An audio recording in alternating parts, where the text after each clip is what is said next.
morning and welcome back to the lecture series on tribal studies in India, interdisciplinary approaches and perspectives. So, today we are going to discuss tribal migration.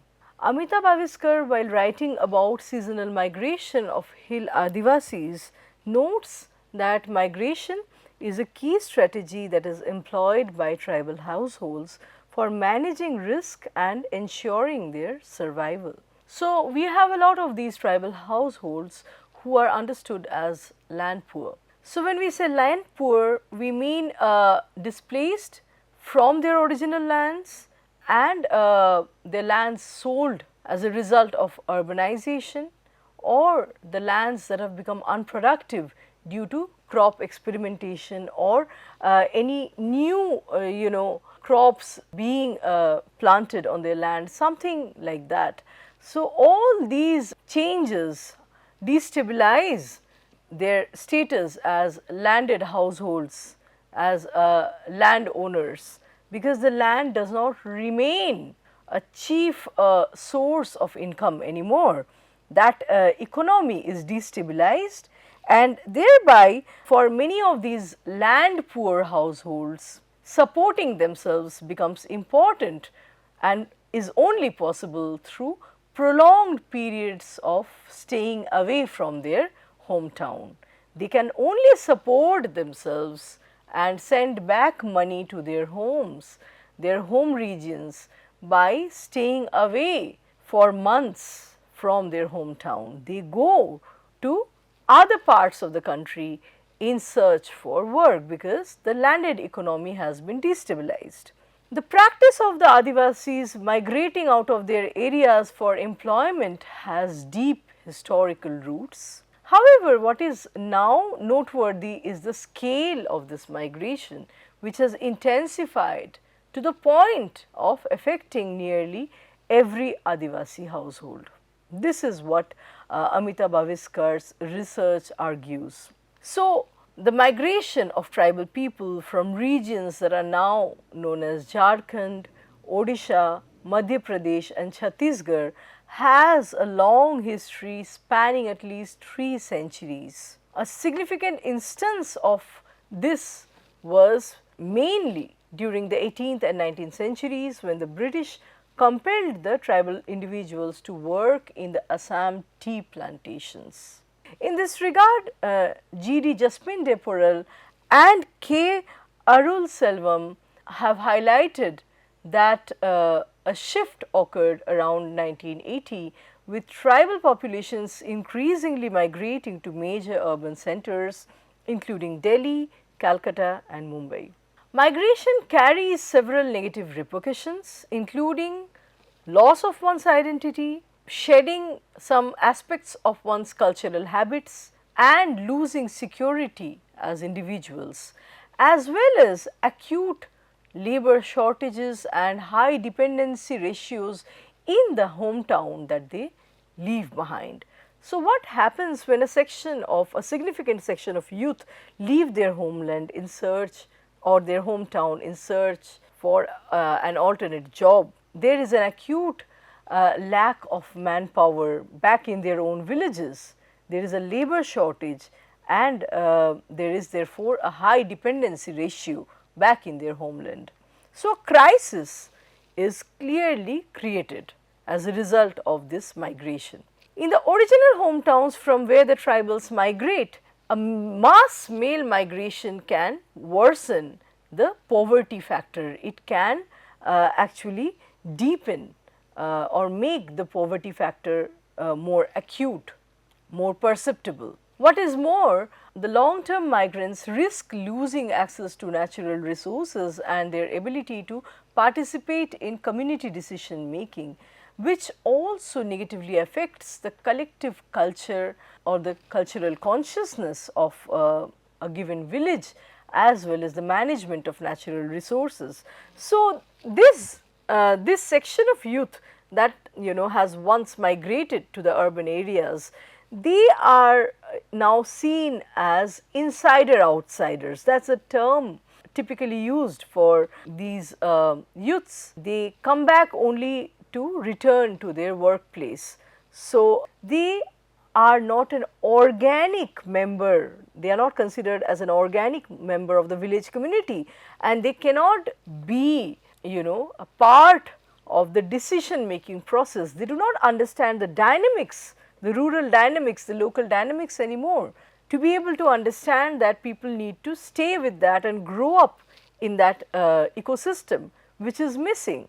So, they do not foster, they do not have that kind of organic connection with their villages, with their hometowns anymore. They are the insider outsiders, and there is this struggle to cross the threshold and once again become an insider. A notable recent trend has been the substantial migration of single women from these states. So, the single women tribals who are migrating from the tribal areas to the cities, they are urban bound now, facing the city in search of income, and this trend is a departure from previous male centric nature of migration. So, migration no longer is solely a male phenomenon. A lot of single women are moving to the cities in search for jobs. Poverty now forces tribal families to send their unmarried daughters to cities for work, and this is a situation that unfortunately exposes many a times these single women and girls to sexual and socio-economic exploitation by their employers, as well as they are exposed to antisocial elements. So, the unprepared, misplaced or uninformed exposure of the tribal women, who are usually not highly educated, to these urban dynamics, when they face these urban dynamics and they are not prepared or they are not informed about them, causes them to often fall prey to the clutches of exploiters. Nature of abuse or unfair treatment could include, but may not be limited to, molestation, unpaid work or overwork without fair compensation, as well as monetary or other forms of fraudulence. So, in this regard, we have the renowned Santhali author Hansda Sovindra Shekhar, who is a doctor by profession and who is best known for his short story collection titled The Adivasi Will Not Dance, which came out in 2015, as well as his novel The Mysterious Ailment of Rupi Baski, which came out in 2014 and won the Sahitya Akademi Yuva Puraskar and was also nominated for several other awards. So, we have Shekhar as an upcoming and already very well known prolific writer from the Santhali community, from a voice from within the community that is writing about the trials, tribulations and struggles and experiences of the tribals. Shekhar has also written the novels Jwala Kumar and the Gift of Fire, Adventures in Champak Bagh, which came out in 2018, and another work titled My Father's Garden, which also came out in 2018. Shekhar becomes a very important figure in the domain or in the field of Santhali literature, because he also translates Santhali and Hindi literature into English, and so his readership, his audience is already very wide. He captures a very wide audience by using multiple languages at the same time. So, his work The Adivasi Will Not Dance features 10 significant short stories. These stories address crucial socio-cultural, economic and political issues for the tribals, including migration, discrimination and the time immemorial question of exploitation. While mainly set in the tribal society, stories such as They Eat Meat and November is the Month of Migrations also explored the tribal life in other contexts outside of its natural habitat. So, critics Ram Kumar and B. Padmanabhan have noted that historically the tribes were the true custodians of the mountainous regions, and they were deeply connected to the forests that shaped their economic, political and social identities. Despite their self-sufficient ways of life, the tribals were often forced to relocate for the benefit of the MNCs or multinational corporations, and these external agents would come to their land under the guise of job creation and economic progress. So, this pretty much becomes or defines the paradigm of neo-colonization. What happened during the period of British colonization is very sadly repeated in the post-colonial era by the natives, the native privileged sections on the tribals, the marginalized. The one section of Indians tend to exploit and jeopardize another section. So, that becomes the basis of neo-colonization. The tribal lands were frequently acquired for dam construction, mining operations as well as raw material extraction, leading to their eviction without adequate rehabilitation plans. So, these people would be uprooted from their lands without being given a satisfactory alternative place for living and practicing their livelihood. The short story titled Basuji depicts the precarious situation of tribal communities. In Sarjumdi, which is a tribal village in the Purbi Singhbhum district, the residents are being persuaded to relinquish their lands for mining companies with the assurance of jobs and compensation. However, after handing over their lands, these indigenous people receive inadequate compensation and they are offered only a limited number of menial jobs as the coolies in the mines and factories. So, that these are the jobs that they get. Their traditional knowledge, their natural understanding of environment or their wisdom, none of these are incorporated in the process of development. They are not participants or equal stakeholders. In their own ancestors' lands, they tend to become mindless working hands, just working hands that repeatedly follow commands in a mechanized fashion, and that is what hurts the communities. In the short story The Adivasi Will Not Dance, the character of Mangal Murmu, who is a Santhal tribal man, refuses to perform a traditional Jharkhandi tribal dance at a prestigious event where all the big names, the lofty names, president comes as a VIP. So, Mangal Murmu's refusal is followed by an emotional outburst that details the Santhal's isolation and the impossibility of happiness after the loss of their agricultural lands.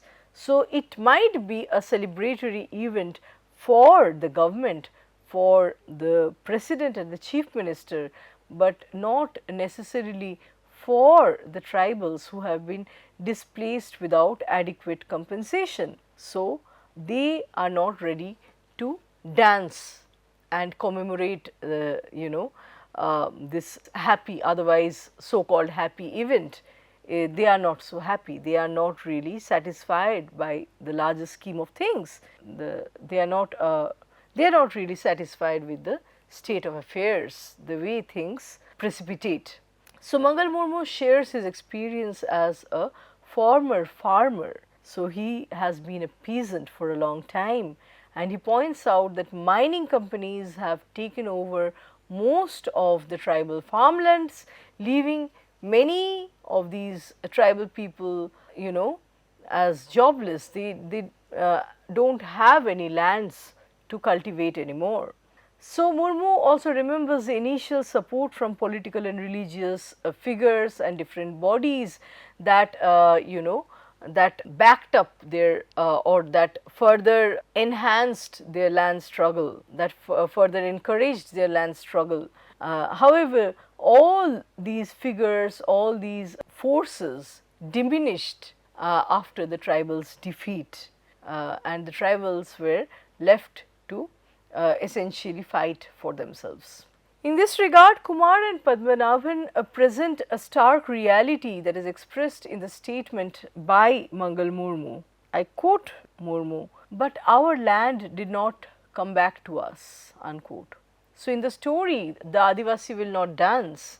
Mangal Murmu states that, but our land did not come back to us. And this statement, a very powerful one, aligns with what Amartya Sen asserts in his work Social Exclusion, Concept, Application and Scrutiny. So, Sen states that, I quote, landlessness is similarly an instrumental deprivation. A family without land in a peasant society may be deeply handicapped, unquote. So, for a community that has lived off land, whose only trade has been tilling the land and who has not done anything apart from that, losing the land tantamounts losing an organ of the body. It seriously makes a family handicapped unless they acquire other skill sets, unless they have other skill sets that they can apply for earning money. Losing land is tantamount to losing their square meal. So, this highlights the profound disadvantage faced by the Santhal tribe when they were denied their rights to own their ancestral land. So, talking about forced migration, development driven displacement results in a double blow for the tribal communities. At one level, there is a loss of their land to projects, and at another level, there is subsequent arrival of the non-tribal outsiders. These newcomers, these non-tribal outsiders frequently encroach upon the tribal land illegally and seize the advantages of emerging economic activities in terms of commerce, trade and industry. The fact that displaced scheduled tribes are forced to migrate from their new habitat in search of jobs indicates the government's failure to ensure their livelihoods in the new environments that they are meant to inhabit. So, in this regard, we have a song sung by Madhu Mansoori Hansmukh, and the title of this song is Gaon Chhodab Nahi, Gaon Chhodab Nahi, or we will not leave our village. It is a folk song of resistance against the systematic displacement of tribals whose resources such as land, forests, water have been taken and destroyed by the state, agencies and powerful industrialists. So, here we will play an excerpt from the song Gaon Chhodab Nahi. This is how it goes. We will not leave our village, nor our forests, nor our mother earth. We will not give up our fight. We will not leave our village, nor our forests, nor our mother earth. We will not give up our fight. And the traditional instruments, the tumak being played. They are building factories, they are building dams, digging mines, and they show these cranes that drastically change the tribal habitat. Without water, land and forest, where do we go? O God of development, pray tell us how to save our lives. So, the train, the rail tracks, and we have the women dancing, the tribal men dancing, they are playing their traditional instruments, they are almost invoking the nature and asking what happens to the Suvarnarekha river, to the Narmada. The Ganga river is dirty, all the rivers are getting polluted because of this god of development, right.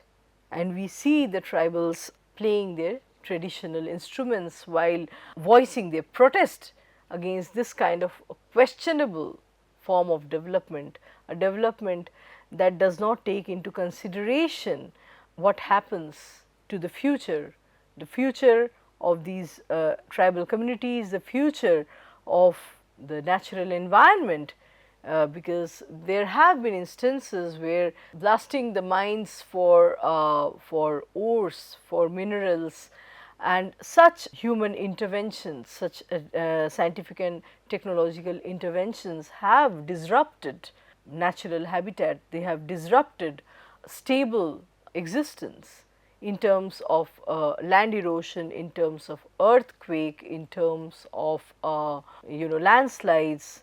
So, to conclude, tribal migration in India represents a significant demographic and socioeconomic reality that is shaped by historical forces, pressures that are brought about on these communities by ongoing modern development, and as a result what is heightened as a result of tribal migration, what is heightened is their persistent continual state of poverty. So, their deprivation, their state of lack increases as a result of such experiments that are brought about by external agents. So, we also see that it upscales migration upscales the vulnerability of the migrants, particularly the female migrants, underscoring the profound challenges that are faced by tribal communities and also highlighting the urgent need for comprehensive and equitable development strategies. Unless the development strategies are more inclusive, more comprehensive, well-rounded and more fair in nature, more fair to these tribal people and more fair to the natural resources, the suffering and the vulnerability will not decrease, they will increase by the day. With this, we come to the end of our lecture today. Let us meet with another topic and another round of discussions in our next lecture. Thank you.